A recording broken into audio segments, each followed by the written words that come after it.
जो कर्म नियति ने आपको दिए, आपके जीवन में आपके ऋणानुबंध के अनुसार आपकी जो भी जिम्मेदारी मिलती है, उनको भगवान का दिया हुआ कार्य समझकर पूरी ईमानदारी, प्रामाणिकता से आप उन कर्मों को अगर निभाने की कोशिश करते हो, तो वही कर्म आपके लिए धर्म बन जाता है।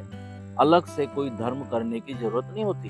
कर्म को हम चुन नहीं सकते। कर्म हमको नियति देता है, कर्म हमको स्थितियां परिस्थिति देती है, कर्म से ही हम जीवन जीते हैं। और कर्म एक तरह का नहीं आ सकता आपके जीवन में, आपकी पसंद का नहीं आ सकता है। पसंद के कई बार आते हैं तो ना पसंद के भी आएंगे, पर कई बार ना पसंद के बहुत ज्यादा आ जाते, पसंद के कम आते। पर महाराज जी ने बताया कि हर कर्म को महत्व दिया जाए, हर कर्म को प्रसन्नता पूर्वक किया जाए, हर कर्म को हम निश्चिंतता के साथ में करें तो जीवन में आनंद ही आनंद आएगा।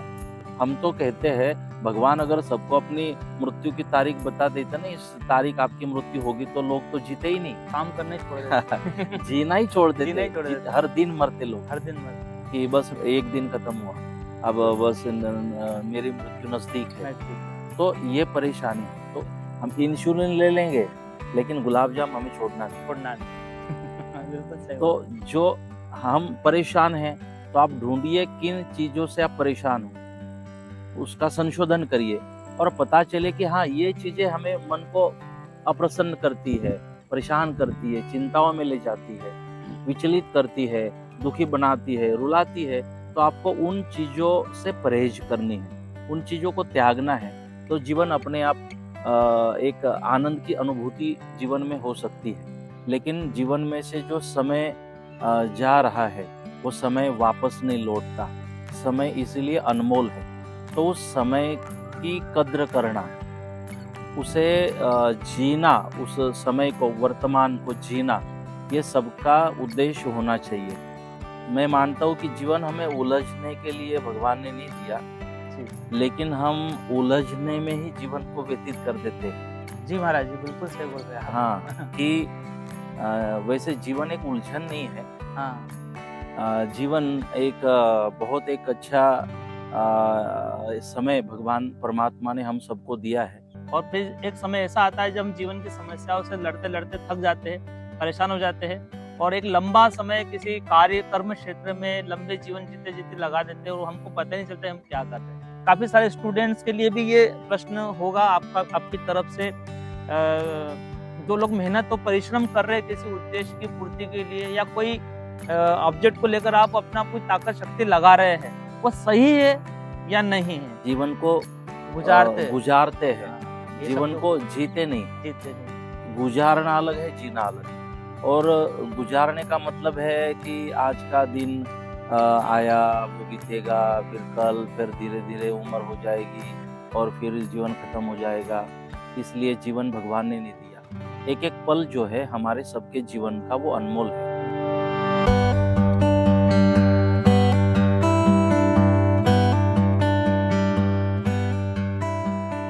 नमस्कार मित्रों, मैं आचार्य सचिन आपके बीच में अमरलेश्वर जनार्दन जी हरि महाराज जी के साथ में उपस्थित हुआ हूँ। और महाराज जी के श्री चरणों में हमने निवेदन किया कि समाज में बहुत सारे तकलीफ है, परेशानियां हैं और लोगों के मन में सारे कंफ्यूजन है, बहुत सारे प्रश्न हैं। उन प्रश्नों का जवाब ना गूगल पे मिलता है, ना किसी कथाओं में मिलता है, ना काउंसलर के पास मिलता है।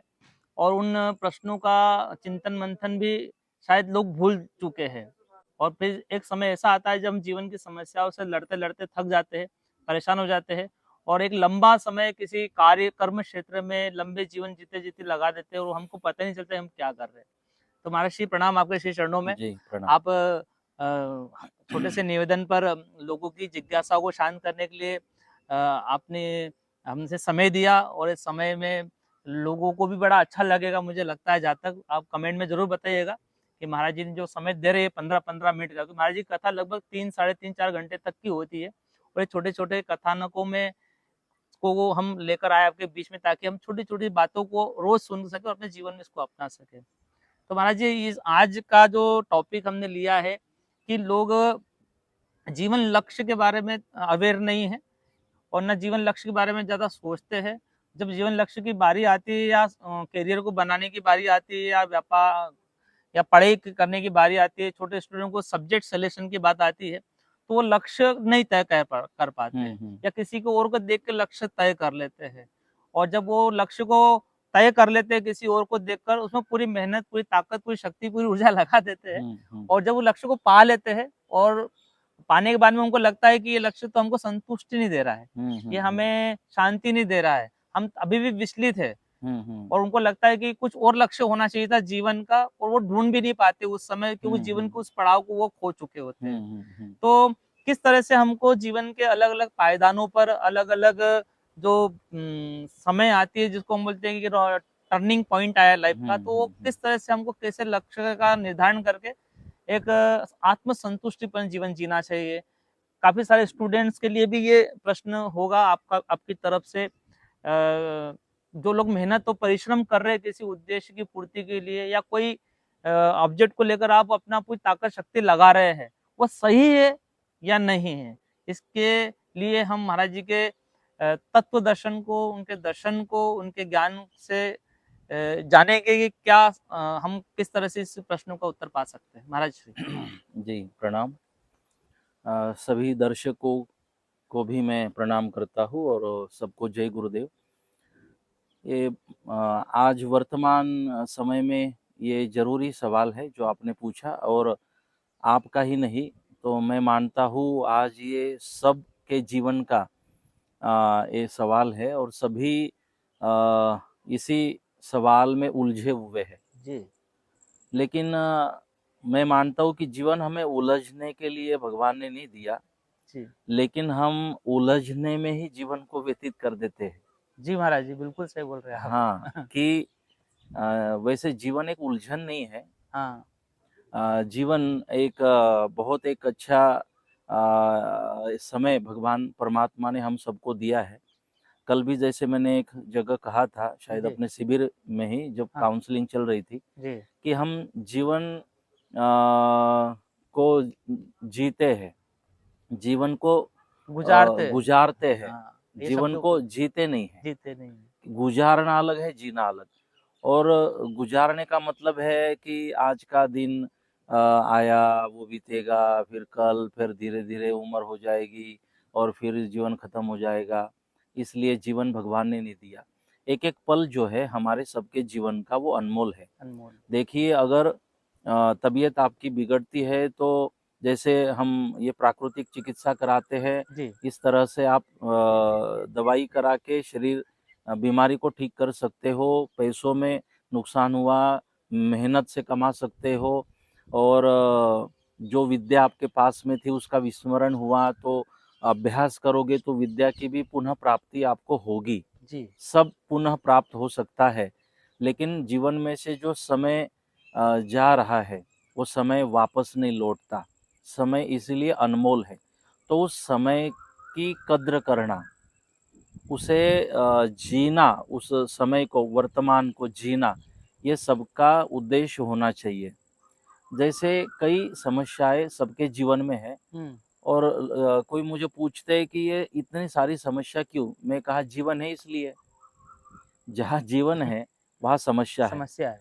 और हम अगर अभ्यास करें, संशोधन करें, तो किसी का भी जीवन समस्याओं के बगैर नहीं है। नहीं। जहाँ जीवन है वहाँ समस्या है। समस्या है।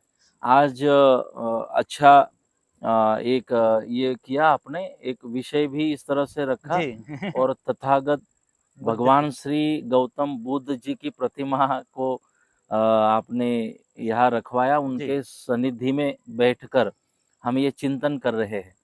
तो जैसे आपने कहा कि हम क्या ये व्यवस्था बनाएं, तो मैंने इसलिए कहा कि ये तो और आनंद की बात है, क्योंकि आपने जो सवाल पूछा जी। तो इसका भगवान गौतम बुद्ध का जो जीवन है उसके लिए जवाब है। जवाब है।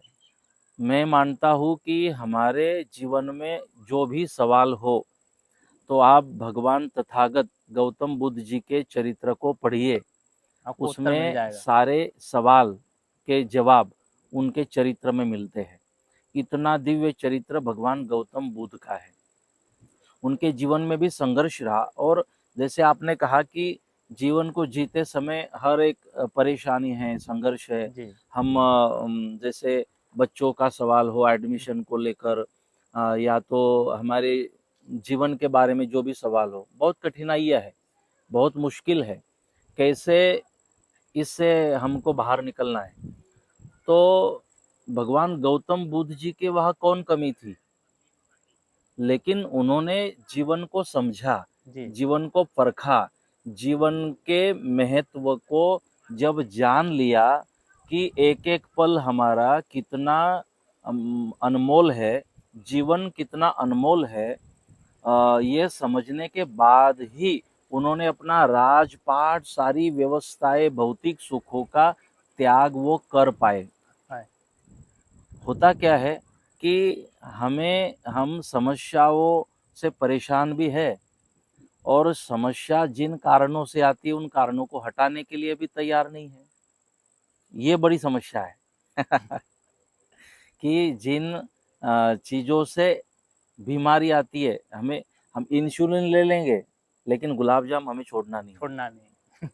बिल्कुल सही तो बोला। जो हम परेशान हैं, तो आप ढूंढिए किन चीज़ों से आप परेशान हो, उसका संशोधन करिए, और पता चले कि हाँ, ये चीज़ें हमें मन को अप्रसन्न करती है, परेशान करती है, चिंताओं में ले जाती है, विचलित करती है, दुखी बनाती है, रुलाती है। तो आपको उन चीज़ों से परहेज करनी है, उन चीज़ों को त्यागना है। तो जीवन अपने आप एक आनंद की अनुभूति जीवन में हो सकती है। और जैसे एक पॉइंट पे आपको पहुंचना होता है, जी जितना आप शांत रहोगे, जितना, जैसे कि भगवान बुद्ध है, इनकी मैं मानता हूँ कि इतनी भयानक इनकी कैपेसिटी रही है, जो इनको पढ़ो तो पता चले, समझने की कोशिश करे तो पता चले। तो ये जितना शांत थे ना, उसका वो परिणाम था जी भगवान जी का। तो भगवान जैसे और इसमें अगर हम अपने आप पर आत्मविश्वास रखते हैं ना, तो कुदरत भी हमें सपोर्ट करती है, प्रकृति भी हमें सपोर्ट करती है। आत्मबल हमारा मजबूत होना ज़रूरी है। तो हम, जैसे इसने कुछ कह दिया, बच्चों में यही होता है। अभी मैं वही बात करके यहाँ पहुँचा हूँ। जी एक बच्चे को ये था कि नीट की एग्ज़ाम दी थी, उसमें अच्छे मार्क्स आने की कोई संभावनाएँ है नहीं। अब वो मैं और 1 साल रुक के मैं वापस उसकी तैयारी करूँ, या मैंने दूसरी जगह पे, नहीं तो वो भी जाएगा, कहीं एडमिशन न लूँ तो वो भी मेरे हाथों से जाएगा, तो क्या करें? मैं कहा आपको, उसने कहा कि मेरा एक मित्र है, उसने ये कहा, उसने वो कहा। मैं कहा हमने क्या सोचा है? हमने क्या सोचा आप उसके लिए समय दो। आप तय करो मुझे में आगे जाना है, किस में मुझे मज़ा आएगी पढ़ने में, किस में आप हार्ड वर्क कर सकते हो। तो आप खुद अपने आप पे विश्वास और आप तय करोगे ना, तो आपको कहने की ज़रूरत नहीं पड़ेगी कि अभ्यास करो। और इतना समय दे के हमने सब्जेक्ट तो फिक्स करना चाहिए। और अगर आपका आत्मबल है, आप एक जगह चॉइस वो कर सकते हो, तो आप उसमें आगे बढ़ते हो। रुकने की कोई संभावना आपके पास में नहीं है। कुदरत हमको इसमें मदद करती है। आपका संकल्प कितना मजबूत है, उसके ऊपर आपका सक्सेस है। जैसे भगवान बुद्ध जी ध्यान में बैठे, तो इतनी गर्मी हो रही थी उनको, इतनी गर्मी हो रही थी, वातावरण भी, और ध्यान में बैठे तो वो एक अवस्था होती है। तो ये जो दिखाई देते हैं ना, ये गोगल गाय है, हाँ हाँ अच्छा गोगल गाय सब बालों में बालों में। अच्छा हिंदी में गोगल गाय ही बोलते हाँ हैं वो ना। जो लाल कलर की गोगल गाय छोटे छोटे से आते छोटी थे छोटी रहती है, अभी हाँ हाँ बरसात में सब बरसात आएगी। में आती है तो एक वो जीव ने सोचा कि भगवान को गर्मी लग रही है, गर्मी हो रही है, हाँ तो वो सर पे जाके बैठ गई। अच्छा तो बाकी गोगल गाय ने भी देखा कि उसको देख के हुए वो भी सर पे जाके बैठ गई, भगवान को ठंडक लगे इसके लिए। तो कहने, ये एक उदाहरण दिया मतलब मैंने। प्रकृति भी हमारा साथ हाँ देती है जी। यदि हम किसी अच्छे लक्ष्य की तरफ और संतोषपूर्ण लक्ष्य की तरफ जाते हैं हम्म। पर महाराज जी बच्चे जो आजकल जो आपने बताया नीट की एग्जाम का अभी और ये मीडिया में भी काफी प्रचार प्रसार हो रहा है कि एग्जाम में भी काफी सारे फ्रॉड आ रहे हैं बच्चे परेशान और टेंशन और डिप्रेशन में जाके सुसाइड तक अटेम्प्ट कर रहे हैं तो कई बार बच्चा सोचता है कि मैं नीट में क्वालिफाइड नहीं हुआ, मैं इंजीनियरिंग में नहीं जा पाया या इधर नहीं आया, क्योंकि लाखों बच्चे जब एग्जाम देते हैं पर सीट तो कुछ हजारों में ही रहती है, बाकी बच्चे तो फिर वो लक्ष्यहीन हो जाते हैं, तो उस समय वो डिप्रेशन में, तनाव में चले जाते हैं। फिर वो पूछते हैं मैं किससे पूछूं, वो मित्र बताता है, कोई बताता है, या खुद भी सिलेक्शन करता है, तो उसको कंफ्यूजन होता है कि मैं जो सोच रहा हूँ वो सही है या दूसरे जो बता रहे हैं वो सही है। पर महाराज जी ने बताया कि नहीं, हमको जिसमें संतोषपूर्ण हो, हमको कॉन्फिडेंस हो, आत्मबल की बात महाराज जी ने बताई, जिसमें हमको आत्मबल हो, वो निर्णय लेकर हमको आगे बढ़ना चाहिए। विद्यार्थियों के लिए बहुत ही अच्छा सूत्र है। आप थोड़ा सा अकेले में बैठे खुद के आत्मविश्वास को देखे, खुद के इंटरेस्ट को देखे, खुद के आत्मबल को देखे, और फिर निर्णय लेकर उसमें कोई ताकत और शक्ति लगाकर आप संतुष्टि वाले पॉइंट पर पहुंच सकते हैं। महाराज जी, जीवन में जो लोग गृहस्थ जीवन जीते हैं और गृहस्थ जीवन जीते जीते एक रूटीन लाइफ जीना चालू कर देते हैं और जाते हैं जॉब पर, फिर घर पे वापस आते हैं, फिर घर से वापस जाते हैं, तो एक वो रूटीन फ्रस्ट्रेशन क्रिएट हो जाता है। और रूटीन फ्रस्ट्रेशन क्रिएट होने के कारण उनको लगता है कि हम जो काम कर रहे हैं वो हमको हमारे लिए नहीं बना था, पर मजबूरी में आप फंस गए थे, जीवन भर करना है, वो जीवन भर उस काम को करते रहते हैं। तो किस तरह से हम कर्म योग के सिद्धांत को इसमें लागू कर सकते हैं कि हम रोज जो काम कर रहे हो वो हमको पसंद नहीं हो, रोज वही काम करना पड़ रहा है, तो जीवन में तो मन में असंतुष्टि आना स्वाभाविक है। तो कैसे हम इसको ठीक कर सकते हैं? काफी सारे लोगों की ये समस्या है कि जो वर्तमान में वो काम कर रहे हैं और करना पड़ता है उन्हें, क्योंकि उसी से उनको इनकम भी होती है और वो करना पड़ेगा ही पड़ेगा। तो उस काम को करते हुए कैसे हम प्रसन्न रह सकते हैं जो हमको पसंद ही नहीं आ रहा? आप उस काम को प्रसन्न होके करिए तो प्रसन्नता आएगी। आप हम सोचते नेगेटिव है जो, और देखिए श्रीमद् भगवद गीता कर्म प्रधान है। कर्म प्रधान।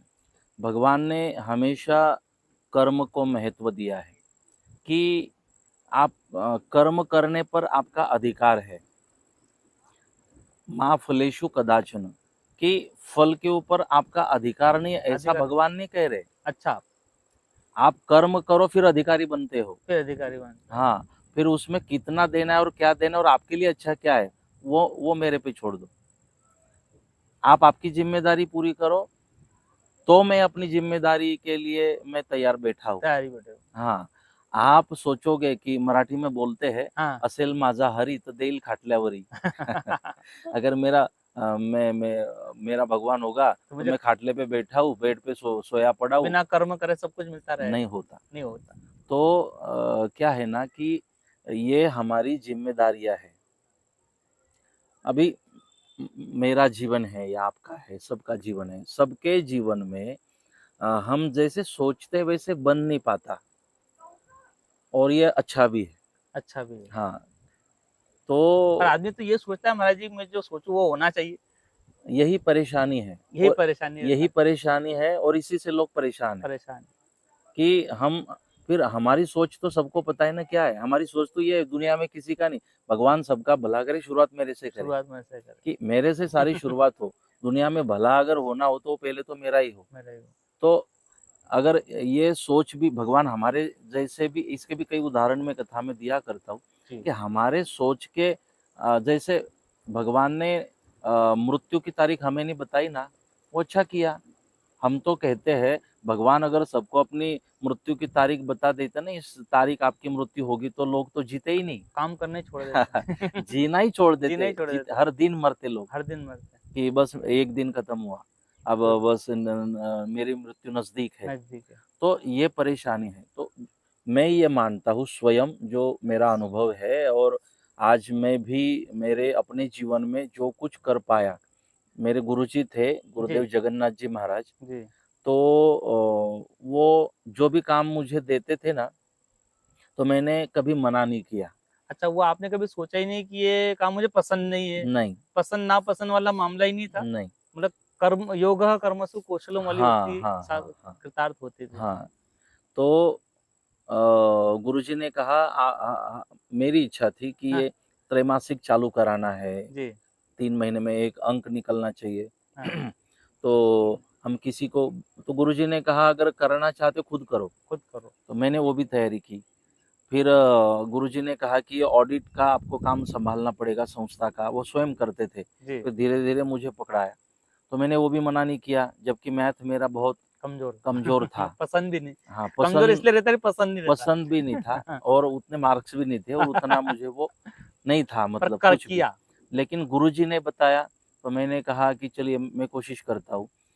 बहुत सारे काम गुरुजी ने कहा, तबले पे बैठो, हाँ तो वो बजाते मुझे बिठा दिया, हाँ तबला सीख गया मैं। हारमोनियम पे बैठो, मैं हारमोनियम सीख गया। जो मैं कहीं क्लास नहीं करी, गाना अब कथाओं में भी जो मैं थोड़ा बहुत हाँ गा लेता हूँ, तो गाना भी गुरुजी ने कहा कि ये भजन गाओ। बोलो, सुनो और बोलो, तो मैंने शुरू कर दिया। तो ऐसी कई चीजें हैं संस्था को लेकर, परम अध्यात्म को लेकर। तो आज मैं जो भी कर पा रहा हूँ मेरे अपने जीवन में, उसका कारण एक है, गुरुदेव ने या समाज ने या हमारे संप्रदाय के जो भी लोग हैं, उन्होंने मुझे जो भी जिम्मेदारी दी, मैंने उसे मना नहीं किया। मना न करने के कारण आज ऐसा कोई काम नहीं है जो आप कि कर नहीं जो मैं कर नहीं सकते। सकता। अगर मैं मना करता तो आज मेरी क्वालिटी बनती ही नहीं। आज मेरी उम्र नहीं है कि मैं अखिल भारतीय संत समिति का राष्ट्रीय कोषाध्यक्ष बनूं। लेकिन उस स्तर पर मुझे एक चीज लेकर गई कि जो भी जिम्मेदारी मेरे जीवन में आई, मैंने उसे निराश होके नहीं किया, मैंने उसे हंसते हंसते किया। उसका नतीजा, काम करने का आनंद भी आया और मुझे उसमें सक्सेस भी मिला, मैं अच्छा कुछ कर पाया। तो जो भी हमारे जीवन में जिम्मेदारियां मिलती है, तो वो हमारे कर्म है, हमारी रिस्पॉन्सिबिलिटी है। उसे देखो, जी हंसते हंसते करो तो ठीक है, हाँ, नहीं तो रोते करना रोते तो करना है ही तो है। रोते रोते तो करना ही है। वो आपको चूकने वाला नहीं है। जैसे एक उदाहरण में 1 मिनट का दूं कि महाभारत में जी भगवान ने पहले पांडवों के हाथों महाभारत का युद्ध करवाया, सब कौरवों के साथ में प्लानिंग के साथ। प्लानिंग के साथ युद्ध करवाया। और युद्ध के बाद भगवान ने कहा कि अब आप हिमालय की यात्रा करने निकल जाओ। हाँ, तो भीम ने कहा कि भगवान, अगर ये हिमालय की यात्रा ही हमारे वृद्धावस्था में करानी थी, हाँ। वानप्रस्थाश्रम में जाओ और हिमालय की यात्रा करो और जब तब करो, यही हमें जब तब करने के लिए भेजना था, तो युद्ध क्यों करवाया? 5 गांव मिल नहीं रहे थे, हाँ इसलिए तो हमने युद्ध किया। अब पूरा राज्य मिला और और बोले आप कि कह रहे हो हिमालय में जाओ, तो पहले कह देते तो हम छोड़ देते सारा और हम आपके आज्ञा का पालन करते, हिमालय निकल जाते। तो भगवान ने कहा, बात तो सही है भीम।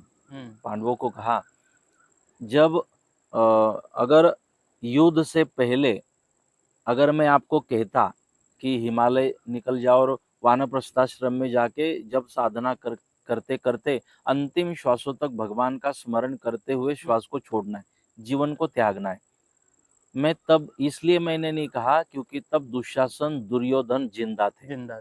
आप क्षत्रिय हो और क्षत्रियों का धर्म क्या होता है?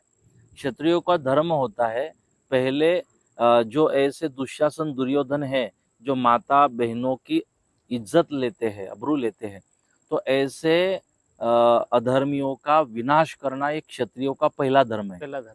क्षत्रियों का तब धर्म क्या है? जब दुशासन जिंदा हो, दुशासन का वध, तब क्षत्रियों का धर्म ये नहीं है वानप्रस्थाश्रम में जाए। पहले मैंने ऐसे दुष्ट आत्माओं का, दुष्ट व्यक्तियों का, जीवों का वध आपके हाथों करवाया। आपने आपके क्षत्रिय धर्म का पालन किया और उसके बाद अब मैं आपको बता रहा हूँ कि आप हिमालय में जाइए और भगवान का भजन करिए। तो भगवान ने कहा कर्म पहले है, कर्म प्रधान है। आपसे मैंने पहले आपकी जो जिम्मेदारी थी वो की। जैसे देखिए, कई जिम्मेदारी पांडवों को मिली, अनेक तरह की। अनेक तरह की। लाक्षागृह में जलाकर मारने की कोशिश हुई, भीम को जहर पिलाकर मारने की कोशिश हुई, कितनी परेशानी, 12 वर्षों तक वनवास, 1 वर्ष का अज्ञातवास, परेशानी, लेकिन उन्होंने करा, उन्होंने किया। संतों के जीवन को आप देखिए, संतों के जीवन में भी ये सारे कर्म उनको भी नहीं चुके, उन्होंने किए। महाराष्ट्र के कई संतों को आप देखिए, उन्होंने अपने कर्म को करते करते धर्म किया है। अपने कर्म को ही उन्होंने धर्म समझकर उन कर्मों को किया है, तो कर्म भी धर्म बना उनके लिए। और देखिए, कर्म मैं मानता हूँ कि जो कर्म नियति ने आपको दिए, आपके जीवन में आपके ऋणानुबंध के अनुसार आपकी जो भी जिम्मेदारी मिलती है, उनको भगवान का दिया हुआ कार्य समझकर पूरी ईमानदारी, प्रामाणिकता से आप उन कर्मों को अगर निभाने की कोशिश करते हो, तो वही कर्म आपके लिए धर्म बन जाता है।